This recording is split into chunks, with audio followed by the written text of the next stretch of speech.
Hello students, welcome to SPK English Academy. In today's video, we will discuss types of sentences, that is synthesis of sentences. On the structural classification of sentences, we have to divide the sentence into three categories. One is simple, then compound, then complex sentence.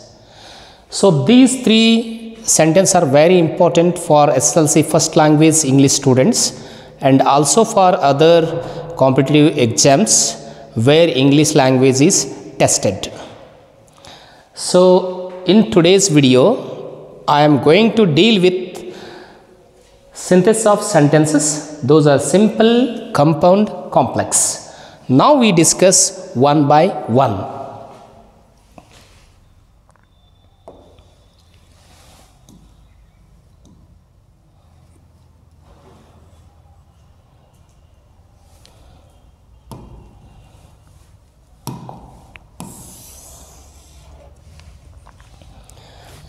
First we look at the first type of sentence, simple sentence. See, this is simple sentence. What do you mean by simple sentence?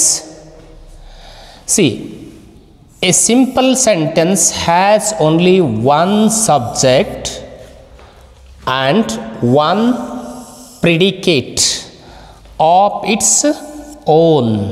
That is called simple sentence.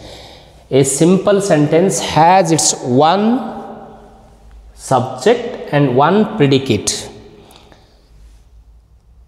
We see the examples. First one, I saw Madhvi at the bus stop. This is example for simple sentence. Idu simple sentence ge one example. Illi predicate anta, this is subject. So remaining part of this sentence is called as predicate. So remaining part is called as predicate. Except the subject, remaining part of the sentence is called as predicate. Next example, see, the sun rises in the east. So this is subject. So this is remaining part is called as predicate. So this is predicate. Next example, man is a social animal. I go to temple with my mother. So these four examples are examples for simple sentence.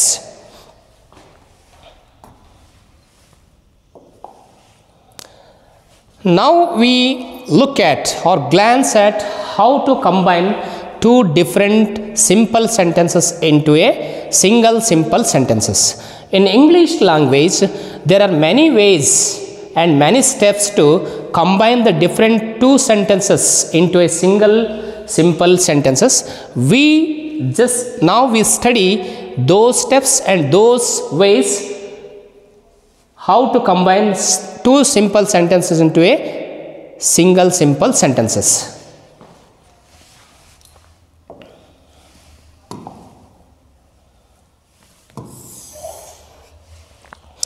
So English ಲ್ಯಾಂಗ್ವೇಜ್ನಲ್ಲಿ ಎರಡು simple ಸೆಂಟೆನ್ಸ್ಗಳನ್ನು ಒಂದೇ simple ಸೆಂಟೆನ್ಸ್ಗಳಾಗಿ ಹೇಗೆ ಮಾಡೋದು ಅನ್ನೋದಕ್ಕೆ ಸಾಕಷ್ಟು ಇಲ್ಲಿ stages ಕೂಡ ಇದ್ದಾವೆ, ವೇಸ್ ಕೂಡ ಇದ್ದಾವೆ. ಆ ಸ್ಟೇಜಸ್ಸನ್ನು ಒನ್ ಬೈ ಒನ್ ನಾವು ಏನಪ್ಪ ಅಂದ್ರೆ ನಾವಿಲ್ಲಿ ನೋಡೋಣ. ಸೊ ಅನೇಕ ಫ್ರೇಸ್ಗಳನ್ನು ಬಳಸಿಕೊಂಡು ನಾವು ಎರಡು ಸಿಂಪಲ್ ಸೆಂಟೆನ್ಸ್ಗಳನ್ನು ನಾವು ಒಂದೇ ಸಿಂಪಲ್ ಸೆಂಟೆನ್ಸ್ ಸಿಂಗಲ್ ಸೆಂಟೆನ್ಸ್ ಆಗಿ ಮಾಡ್ತೀವಿ. ಸೊ ಈಗ ಫಸ್ಟ್ ನೋಡಿಲಿ, ಇಲ್ಲಿ ನೋಡಿದೆ. ಹಾಂ, ಫಸ್ಟ್ ಎಕ್ಸಾಂಪಲ್, ಶಿ ಈಸ್ ಇಲ್. She has posted her trip to Bombay. She is ill. She has posted her trip to Bombay. Two different sentences are here. This is one, this is two. Two different sentences. ಇಲ್ಲಿ ಎರಡು ಬೇರೆ ಬೇರೆ ಇಲ್ಲಿ simple ಸೆಂಟೆನ್ಸ್ಗಳು ಇದ್ದಾವೆ. So ಇವುಗಳನ್ನು ನಾವು ಹೇಗೆ single simple sentence ಆಗಿ how to combine these two simple sentences into a single simple sentence. We use this owing to. We have to use owing to. Owing to ಅನ್ನನ್ನು ಬಳಸಿಕೊಂಡು ಫ್ರೇಸನ್ನು ಬಳಸಿಕೊಂಡು ನಾವು ಎರಡು ಸಿಂಪಲ್ ಸೆಂಟೆನ್ಸ್ಗಳನ್ನು ಒಂದೇ ಸಿಂಪಲ್ ಸೆಂಟೆನ್ಸ್ ಆಗಿ ಇಲ್ಲಿ ಕಾಂಬೈನ್ನ ಮಾಡ್ಬೋದು. ನೋಡಿ, owing to her illness she has postponed her trip to Bombay. She owing to ಅನ್ನು ಬಳಸಿಕೊಂಡು ನಾವು ಎರಡು ಬೇರೆ ಬೇರೆ ಸಿಂಪಲ್ ಸೆಂಟೆನ್ಸ್ಗಳನ್ನು ಇಲ್ಲಿ ನಾವು ಒಂದು ಸಿಂಗಲ್ ಸೆಂಟೆನ್ಸ್ ಆಗಿ ಮಾಡಿದೆವು. So next example, this is number 1. So that is, so next see, so next one see second, she was sick, she could not attend the meeting. ನೋಡಿ, she was sick, she could not attend the meeting. ಇಲ್ಲಿ ಕೂಡ here also 2 different simple sentences, ಇಲ್ಲಿ ಕೂಡ ಎರಡು ಬೇರೆ ಬೇರೆ simple ಸೆಂಟೆನ್ಸ್ಗಳಿದ್ದಾವೆ. So ಅವುಗಳನ್ನು ಕೂಡ ನಾವು ಓವಿಂಗ್ ಟು ಅಂತಕ್ಕಂಥದ್ದು ಹಚ್ಕೊಂಡು ನಾವಿಲ್ಲಿ ಸಿಂಗಲ್ ಸಿಂಪಲ್ ಸೆಂಟೆನ್ಸನ್ನು ಮಾಡೋಣ. Owing to her sickness she could not attend the meeting. ಈ ರೀತಿ ಕೂಡ ನಾವು ಇಲ್ಲಿ ಕಂಬೈನನ್ನು ಸೊ ಮಾಡ್ಬೋದು.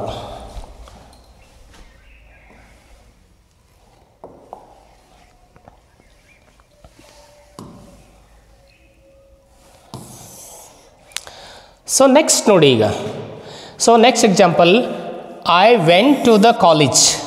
First sentence. Second sentence, I met the principal. I went to the college, I met the principal. ಇಲ್ಲಿ ಮತ್ತೆ ಬೇರೆ ಬೇರೆ ಎರಡು ಸಿಂಪಲ್ ಸೆಂಟೆನ್ಸ್ಗಳಿದ್ದಾವೆ. ಈ ಎರಡೂ ಸಿಂಪಲ್ ಸೆಂಟೆನ್ಸ್ಗಳನ್ನು ನಾವು ಹೇಗೆ ಕಂಬೈನ್ ಮಾಡೋದು ಅಂತ ನೋಡಿ. ಇಲ್ಲಿ ಇನ್ನೊಂದು ವೇ, ಆಗಲೇ ನಾವು ಓವಿಂಗ್ ಟು ಅನ್ನು ನೋಡಿದ್ದೀವಿ.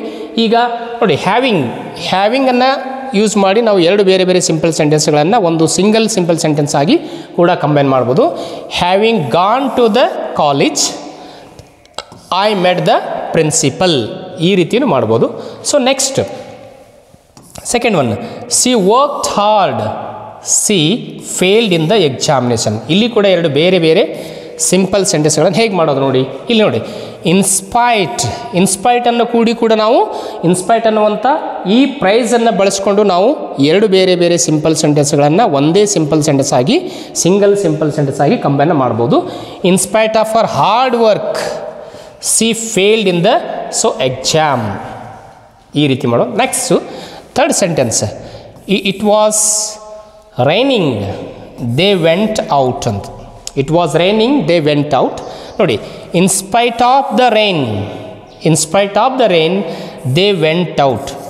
ಸೊ ಇಲ್ಲಿ ಹ್ಯಾವಿಂಗ್ ಮತ್ತು ಅದೇ ರೀತಿಯಾಗಿ ಇನ್ಸ್ಪೈಟ್ ಆಫ್ಗಳನ್ನು ಬಳಸ್ಕೊಂಡು ಎರಡು ಬೇರೆ ಬೇರೆ ಸಿಂಪಲ್ ಸೆಂಟೆನ್ಸ್ನ ಸಿಂಗಲ್ ಸಿಂಪಲ್ ಸೆಂಟೆನ್ಸ್ ಆಗಿ ಮಾಡ್ಬೋದು ನಾವು.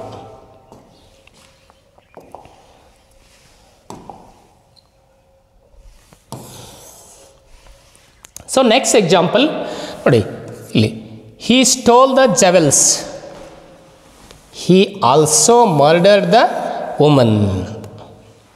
He stole the jewels, he also murdered the woman. How to combine these two simple sentence into a single sentence? ಈ ಎರಡು ಬೇರೆ ಬೇರೆ ಸಿಂಪಲ್ ಸೆಂಟೆನ್ಸ್ಗಳನ್ನು ಒಂದೇ ಸಿಂಪಲ್ ಸೆಂಟೆನ್ಸ್ ಆಗಿ ನಾವು ಹೇಗೆ ನಾವು ಇಲ್ಲಿ ಕಂಬೈನ್ ಮಾಡೋದು. ಇಲ್ಲಿ ಬಿಸೈಡ್ಸ್ ಕೂಡ ಬಳಸ್ಬೋದು. We can use beside for combining the two sentence into a single sentence. ನೋಡಿ, besides stealing the jewels, he also murdered the woman.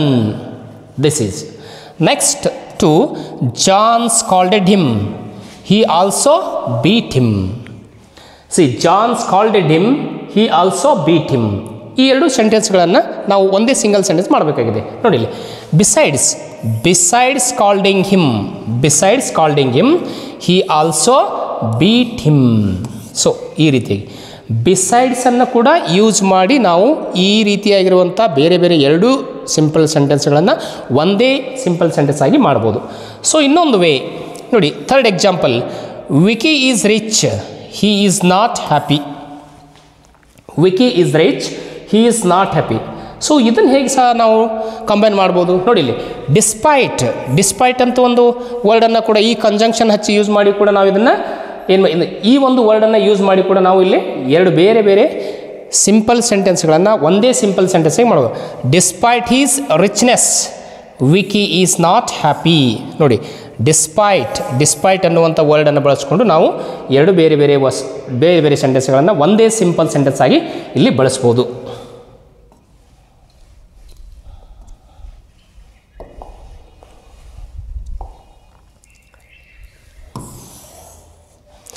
So next example, ನೋಡಿ, he was guilty, he went into hiding. he was guilty, he went into hiding. ಇದನ್ನು ಹೇಗೆ combine ಮಾಡೋದು ನೋಡಿ, being ಇನ್ನೊಂದು way, being guilty he went into hiding. ನೋಡಿ, he was guilty, he went into hiding. being guilty, he went into hiding. Next example, number 2, he was innocent, he never thought of running away. he was innocent, he never thought of running away. Next, being ಅನ್ನು use ಮಾಡಿ ನೋಡಿ, he being innocent, he never thought of running away. being innocent, he never thought of running away. So ಇನ್ನೊಂದು ಇಲ್ಲಿ despite ಬಳಸಿ ನೋಡಿ, ಇದನ್ನು ಕೂಡ despite her tiredness Elisa tries to help us. Despite her tiredness Elisa tries to help us. ಇದು ನಾವು already combine ಮಾಡಿರ್ತಕ್ಕಂಥ ಒಂದೇ ಸಿಂಪಲ್ ಸೆಂಟೆನ್ಸ್ ಕೂಡ ಇದೆ. ಇದನ್ನು ಹೇಳೋದು, so Elisa is tired, she tries to help us ಅಂತ ಮಾಡ್ಬೋದು. ಅದನ್ನು ನಾವು despite her tiredness Elisa tries to help us ಅಂತ ಕೂಡ ನಾವು ಈ ರೀತಿನ ತಗೋಬೋದು.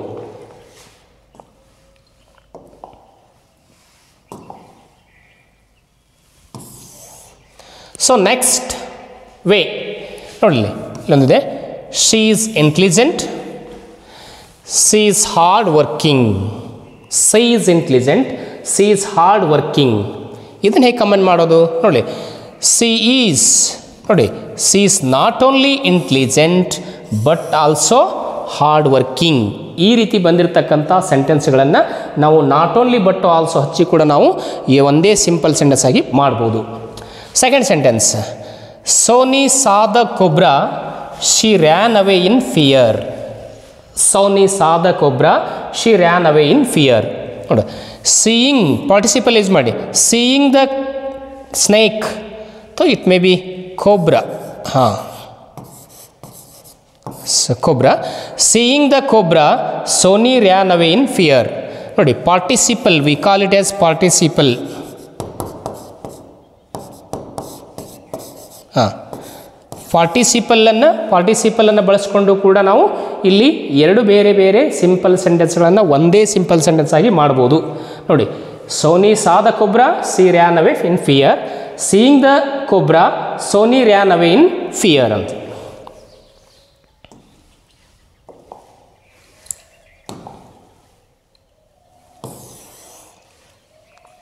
So next one example, see, the boys heard the footsteps of the teacher.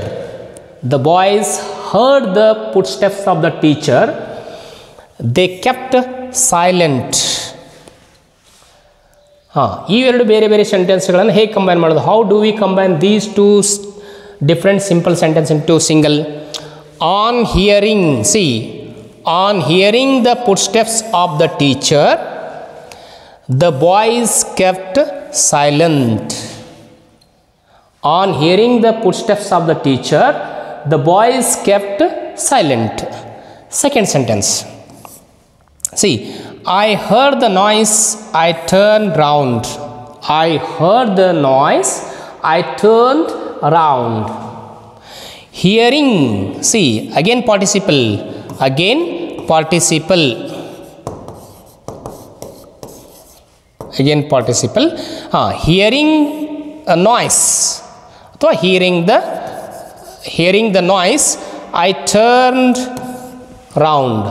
Hearing the noise, I turned round. So this also.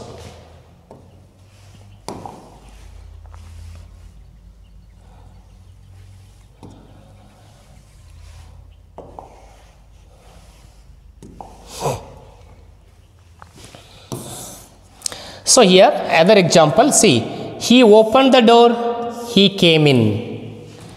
Illi, opening the door, he came in. Again participle, again participle. Next example, he raised his gun, he shot the tiger dead. So how raising the gun, he shot the tiger dead. ಇಲ್ಲಿ first ವರ್ಬನ್ನು first action ವರ್ಬನ್ನು ನಾವು ತೆಗೆದುಕೊಂಡು ಅದನ್ನು ನಾವು ING ಅಥವಾ participle ಮಾಡಿಕೊಂಡು ನಾವು simple sentence ಆಗಿ ಮಾಡ್ಬೋದು. ಇಲ್ಲಿ ಕೂಡ first verb first action verb. So raising here opening the door he came in. Raised raising the gun he shot the tiger dead. First ವರ್ಬನ್ನು ತೊಗೊಂಡು ಫಸ್ಟ್ ಆ್ಯಕ್ಷನ್ ವರ್ಬ್ ಮಾಡ್ಬೋದು ಈ ರೀತಿ.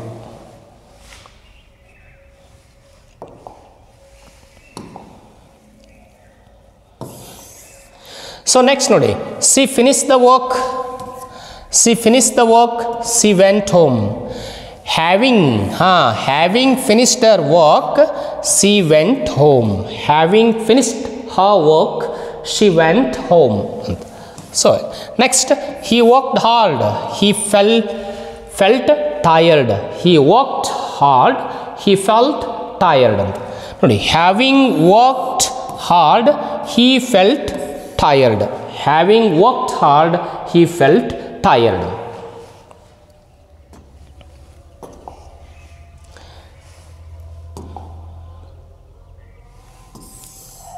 So here is one note. ಇಲ್ಲಿ ಒಂದು note ಇದೆ. What is the note here? See, a participle can't be used to join two simple sentences if the subjects are different. ಅಂತಂದರೆ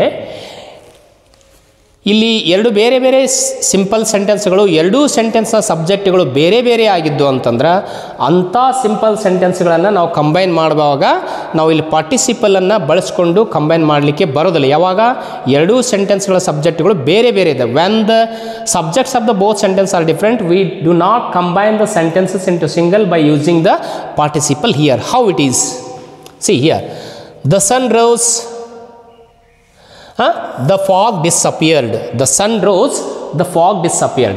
So this subject, here is sun is the subject, this is fog is the subject. Both subjects are different here. ಈ ರೀತಿ ಇದ್ದಾಗ ನಾವೇನು ಮಾಡ್ಬೇಕಂದ್ರೆ the sun having risen, the fog disappeared. The sun having risen, the fog disappeared. ಈ ರೀತಿ ಸೆಂಟೆನ್ಸ್ಗಳು ಬೇರೆ ಬೇರೆ subject ಇರುವಂಥ ಸೆಂಟೆನ್ಸ್ಗಳು ಬಂದಾಗ ನಾವು ಹ್ಯಾವಿಂಗನ್ನು ತೆಗೆದುಕೊಂಡು ಕಂಬೈನನ್ನು ಮಾಡ್ಬೋದು. The sun having risen, the fog disappeared. ನೋಡಿ, the fog disappeared because the sun rose. So this is a complex sentence. This is again complex. See, the treaty was signed, all were happy. The treaty was signed, all were happy. So this subject is also different. The treaty, this subject is also different. The treaty, see, the treaty having been signed, all were happy.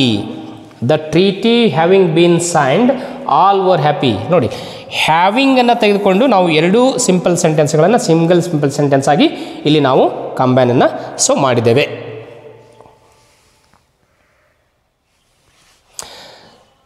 So ಇವತ್ತಿನ ಈ ವಿಡಿಯೋದಲ್ಲಿ ನಾವು ಈ simple ಸೆಂಟೆನ್ಸನ್ನು ಹೇಗೆ combine ಮಾಡೋದು ಅನ್ನೋದ್ರ ಬಗ್ಗೆ ತಿಳಿಸ್ಕೊಟ್ಟಿದ್ದೇನೆ. ಇಲ್ಲಿ ಹಲವಾರು ವೇಸ್ಗಳ ಮೂಲಕ, ಬೇರೆ ಬೇರೆ ವೇಸ್ಗಳನ್ನು ಬಳಸುವುದರ ಮೂಲಕ, ಬೇರೆ ಬೇರೆ ವರ್ಡ್ಸ್ಗಳನ್ನು ಬಳಸುವ ಫ್ರೇಸ್ಗಳನ್ನು ಬಳಸಿ ನಾವು ಎರಡು ಬೇರೆ ಬೇರೆ ಸಿಂಪಲ್ ಸೆಂಟೆನ್ಸ್ಗಳನ್ನು ಒಂದೇ ಸಿಂಪಲ್ ಸೆಂಟೆನ್ಸ್ ಆಗಿ ಇಲ್ಲಿ ನಾವು ಕಂಬೈನ್ ಮಾಡೋದನ್ನು ಈ ಒಂದು ವಿಡಿಯೋದಲ್ಲಿ ಹೇಳ್ಕೊಟ್ಟಿದ್ದೇನೆ. ಸೊ ಮುಂದಿನ ವಿಡಿಯೋದಲ್ಲಿ ನಾನು ಕಂಪೌಂಡ್ ಮತ್ತು ಕಾಂಪ್ಲೆಕ್ಸ್ ಸೆಂಟೆನ್ಸನ್ನು ಹೇಗೆ ಮಾಡೋದು ಅಂಥೇಳಿ ಮತ್ತು ನಾನು ನಿಮಗೆ ಹೇಳ್ಕೊಡ್ತೀನಿ. ಸೊ ಧನ್ಯವಾದಗಳು.